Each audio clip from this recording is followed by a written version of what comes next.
Rashtrawadi Congress party की सांसद सुप्रिया सुले ने भारतीय जनता पार्टी के मौजूदा नेतृत्व की आलोचना करते हुए कहा कि भाजपा 2.0 में अपने पूर्ववर्ती की तरह सांस्कृतिक परिष्कार की कमी है, खासकर उप मुख्यमंत्री देवेंद्र फडणवीस को निशाना बनाते हुए, जबकि भविष्य में महाविकास अघाड़ी सरकार के तहत पारदर्शी प्रशासन का वादा किया गया है। एमवीए उम्मीदवार संदीप नाइक के समर्थन में एक अभियान रैली में बोलते हुए, जिन्होंने हाल ही में बेलापुर निर्वाचन क्षेत्र से चुनाव लड़ने के लिए भाजपा छोड़ दी, सुले ने भाजपा विधायक मंदा महात्रे की अनुचित भाषा का उपयोग करने वाली कथित ऑडियो रिकॉर्डिंग पर निराशा व्यक्त। पूर्व एनसीपी सदस्य महात्रे ने रिकॉर्डिंग की प्रामाणिकता से इनकार किया। राहुल गांधी की लाल जिल्द वाली संविधान के प्रति की भाजपा को आलोचना को संबोधित करते हुए सुले ने कहा कि एक आम व्यक्ति भी जानता है कि संविधान का कोई निर्धारित रंग नहीं है। उन्होंने कहा कि राजनीतिक विमर्श अभूतपूर्व रूप से निम्नलिखित स्तर पर पहुंच गया है। उन्होंने हमारे पूर्व सदस्यों को अपने पाले में लाने से पहले हमें स्वाभाविक रूप से भ्रष्ट पार्टी करार दिया। एनसीपी के प्रदेश अध्यक्ष जयंत पाटिल ने सुझाव दिया कि भाजपा हताशा में सांप्रदायिक राजनीति का सहारा देने वाली रही है।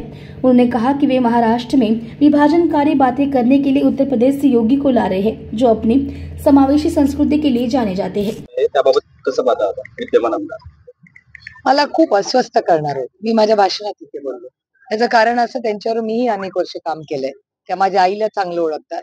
माझ्या आत्या एनडी पाटलांच्या मिसेस माई आत्या, त्यांची आणि त्यांचे तर फार कौटुंबिक संबंध आहेत। मग अस्वस्थ करणार आहे, कारण मी तुम्हाला एक गोष्ट सांगते, मी काही कुणावर टीका करत म्हणून बोलत नाहीये, पण एका लोकप्रतिनिधी असेल किंवा तुम्ही आता मीडिया मधले किती लोक आयकॉन्स होतात ना, आपण त्यांना रोज टीव्हीवर बघतो, तेव्हा आपल्याला वाटतं अरे हा तर आपल्या ओळखीचा आहे, आपण त्याला आयुष्यात कधीच भेटलेलं नसतं, पण असा तो माणूस एक नातं होतं त्याच्याशी टीव्हीवर बघून तर लोकप्रतिनिधी असेल, मीडिया मधले लोक असेल, यांच्याकडे प्रेमाने बघत असतात। आणि जर आमच्यासारख्या लोकप्रतिनिधींनीच अशी भाषा जर वापरायला लागले, आणि त्यातून आम्ही महिला आहोत, एक महिला असणाऱ्या, महिला असणं आमच्यावर झालेले संस्कार, म्हणून मी भाषणातही म्हणले की मी नुसतं प्रभू श्रीराम कधी म्हणत नाही, आणि हे मला माझ्या आईनी आणि त्यानंतर सुषमा स्वराजांनी शिकवलं। त्यांच्या प्रत्येक भाषणात त्या मर्यादा पुरुषोत्तम राम म्हणायचं, आणि ती मर्यादा पुरुषांनीही पाळली पाहिजे, पण आम्ही महिलांनी एक संस्काराचा भाग येतो, त्याच्यात काही कमी, वीक, स्ट्रॉंग नाही, पण आम्हाला आमच्या संस्कारांचा सार्थ अभिमान आहे। आणि त्या संस्कारामध्ये महिलांकडून किंवा कुठल्या पुरुषांकडून अशी रफ भाषा, आणि ती पण कार्यकर्त्यांना, ती वारंवार भारतीय जनता पक्षाच्या सहकार्यां पदाधिकाऱ्यांकडून दिसते। हे अस्वस्थ करणारे, कारण का ओरिजिनल बीजेपी फार चांगला पक्ष होता। मी स्वतः त्यांच्या बरोबर जरी विरोधात ते होते, फार जवळून त्या नेत्यांना पाहिले। ओरिजिनल बीजेपी हा चांगला पक्ष होता। हे 2.0 चा हा प्रॉब्लेम आहे। आधी असे कधी बघितलंय का तुम्ही? जेव्हा अटलजी होते, सुषमाजी होत्या, आमचे अरुण जेटली साहेब होते, ते असे नव्हते हो। ते अशी भाषा, अशी कृती कधी म्हणजे ध्यानी मनीच नाही। त्यांची भाषणं आम्ही कौतुकाने ऐकायचो, कारण का एका सशक्त लोकशाहीमध्ये विरोधी असला तरी काय झालं, त्याच्या भाषण ऐकून आपल्यालाही काहीतरी शिकायला मिळतं, आम्ही शिकलो त्याच्यातून। पण ज्या पद्धतीने आज हे भारतीय जनता पक्ष 2.0, मी नेहमी भारतीय जनता पक्षावर टीका करत नाही, 2.0 वर करते, कारण का हे सगळं जे राजकारण जे गढूळ केलेलं आहे, हे पूर्णपणे अदृश्य शक्तीचा पाप आहे। एकूणच रोग पाहिला तुमचा आज तर देवेंद्र फडणवीस यांच्यावरती होता। मी भारतीय जनता पक्षाच्या विरोधात बोलते, कारण मला आणि देवेंद्रजींकडून माझ्या फार अपेक्षा होत्या। जरी विरोधी पक्षातले असले, तुम्ही बघा, मी गडकरी साहेबांबद्दल मन मोकळेपणे बोलले, कारण का अच्छे को अच्छा कहना चाहिए, आणि एका सशक्त लोकशाहीमध्ये एकामेकावर आम्ही टीकाही करतो, पण चांगलंही बोललं पाहिजे। मी कधी असं म्हणत नाही 70 साल में कुछ नहीं हुआ, 10 साल में कुछ, असे नसतं। प्रत्येक सरकार काहीतरी चांगलं करतच असतं, पण माझ्या स्वतःच्या देवेंद्रजींकडे प्रचंड अपेक्षा होत्या। एक युवा नेता होता, ठीक आहे, आमचे विरोधक असले म्हणून काय झालं, पण ज्या पद्धतीने गेल्या काही दिवसात दानवेंनी जशी, म्हणजे मला हे बोलणं अयोग्य, जी कृती केली ती अस्वस्थ करणारी होती।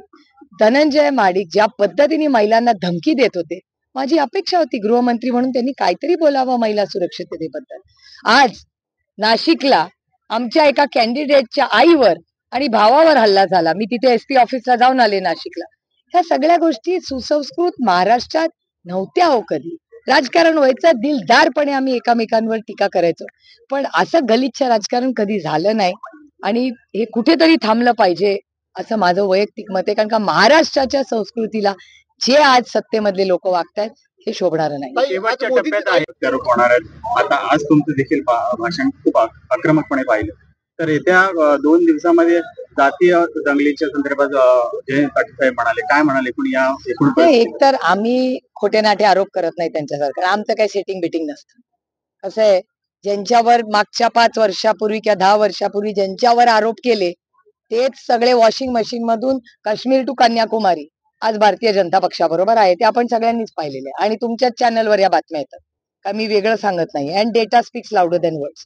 डेटाच दाखवते की ज्या ज्या पक्षांवर, म्हणजे आमचंच उदाहरण बघा ना, आम्हाला naturally corrupt party, NCP naturally corrupt party म्हणायचे, आमच्यावर किती आरोप झाले आणि याच पक्षावर आज ते गठबंधन मध्ये.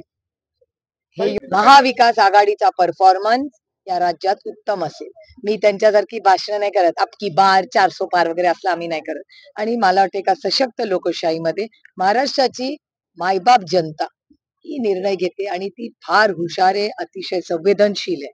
जे महाराष्ट्रासाठी योग्य असेल, जे महाविकास आघाडी जे परिवर्तन करायची भाषा करते, ही भाषा ही महाराष्ट्राच्या सन्मान आणि स्वाभिमानासाठी. काही तुमच्या पक्षात